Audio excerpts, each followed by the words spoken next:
السلام علیکم دوستوں، ویلکم ٹو اور یوٹیوب چینل دل مسلم۔ آج کا ہمارا ٹاپک ہے فن کلام، آرٹ آف اسپیچ۔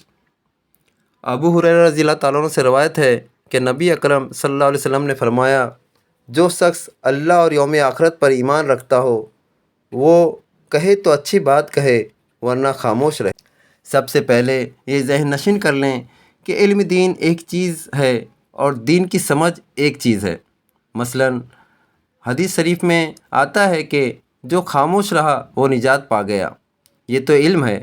اب ایک عورت اپنے سسرال میں مکمل خاموشی اختیار کر لے، شوہر کھانا دینے کے لیے بلائے تو بھی خاموش، ساس دوائی دینے کے لیے بلائے تو بھی خاموشی رہے گی، تو بڑے مسئلے ہو جاتے ہیں۔ کب خاموش رہنا ہے یہ سمجھ ہونا ضروری ہے، ورنہ اس علم کا فائدہ نہیں ہوتا۔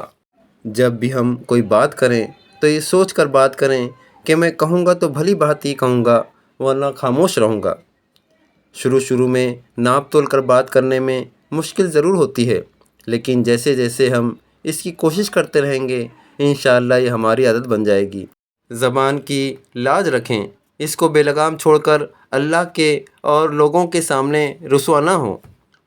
یہ یاد رکھیں کہ بھلی بات بھی اسی وقت فائدہ مند ہوگی جب ہم اس کو اچھے انداز میں کہیں گے، ورنہ بھلی بات بھی اگر برے انداز میں کہی جائے تو اس سے نقصان ہو سکتا ہے۔ کئی بار ایسا ہوتا ہے کہ بات غلط نہیں ہوتی، بات کہنے کا انداز غلط ہوتا ہے۔ یاد رکھیں ایک ہی بات کہنے کے کئی انداز ہوتے ہیں، اس لیے ہمیں کوئی بھی بات بہتر انداز سے کہنے کی کوشش کرنی چاہیے۔ اس کے لیے چند باتوں پر دھیان دینا ضروری ہے۔ نمبر 1، ہماری باتیں ہمیشہ مہذب ہوں۔ ہم اکثر اپنے آپ کو صحیح سمجھ کر دوسروں سے غلط انداز میں بات کرتے ہیں۔ ہم صحیح ہیں اس کا ہرگز یہ مطلب نہیں کہ ہم کو غلط انداز میں بات کرنے کی اجازت مل گئی ہے۔ یاد رکھیں حق بات بھی غلط انداز میں کہی جائے تو نقصان ہی حاصل ہوتا ہے، حق بات ہی اچھے انداز کی زیادہ مستحق ہے۔ نمبر 2، ہماری باتوں سے کسی کو تکلیف نہ ہو، کسی کا دل نہ دکھے۔ نمبر 3، جس سے بات کہنی ہو اس کی عمر، مرتبہ اور رشتے وغیرہ کا خیال رکھنا ضروری ہے۔ یعنی جس طرح بچوں سے سخت کلامی اچھی نہیں ہوتی، اسی طرح بڑوں سے ہنسی مذاق بھی درست نہیں ہے۔ نمبر 4، بات میں نرمی ہو، سختی نہ ہو، اطمینان ہو، جلد بازی نہ ہو، ٹھنڈک ہو، غصہ نہ ہو، مٹھاس ہو، کڑواہٹ نہ ہو، ایمانداری ہو، دغا بازی نہ ہو، حیا ہو، بے حیائی نہ ہو، عیب پوشی ہو، غیبت نہ ہو، شکر گزاری ہو، ناشکری نہ ہو۔ نمبر 5، بات کرتے وقت ہمیشہ محتاط رہیں، لاپرواہی اور غفلت سے بات نہ کریں۔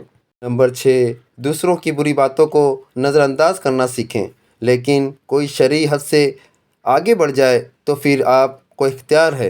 نمبر 7، دوسروں کے معاملے میں مداخلت نہ کریں اور نہ دوسروں کو اپنے معاملے میں مداخلت کرنے کی اجازت دیں۔ دوسروں سے مشورہ ضرور لیں، لیکن فیصلہ خود کریں، کیونکہ اچھے برے نتائج کو بھگتنا آپ کو ہی ہے۔ نمبر 8، ہر چھوٹی بات کو عزت کا مسئلہ نہ بنائیں۔ کسی نے آپ کے ساتھ آپ کے من چاہے انداز میں بات نہیں کی، سلوک نہیں کیا تو اسے اپنے لیے بے عزتی نہ سمجھیں، اگرچہ وہ جان بوجھ کر ہی ایسا کیوں نہ کر رہا ہو۔ اس دنیا میں سب سے کسی نے بھی عزت نہیں پائی، چاہے وہ بادشاہ ہو یا دنیا کا سب سے بڑا امیر۔ اس لیے صبر اور نرمی کے ساتھ ایسی باتوں کو نظر انداز کرتے ہوئے بھول جائیں اور نگیٹو حالات میں بھی پازیٹیو ریئیکشن کرنا سیکھیں۔ آج کے لیے بس اتنا ہی، انشاءاللہ پھر جلد ملیں گے اگلے ٹاپک کے ساتھ۔ دعا میں یاد رکھیے گا۔ اللہ حافظ۔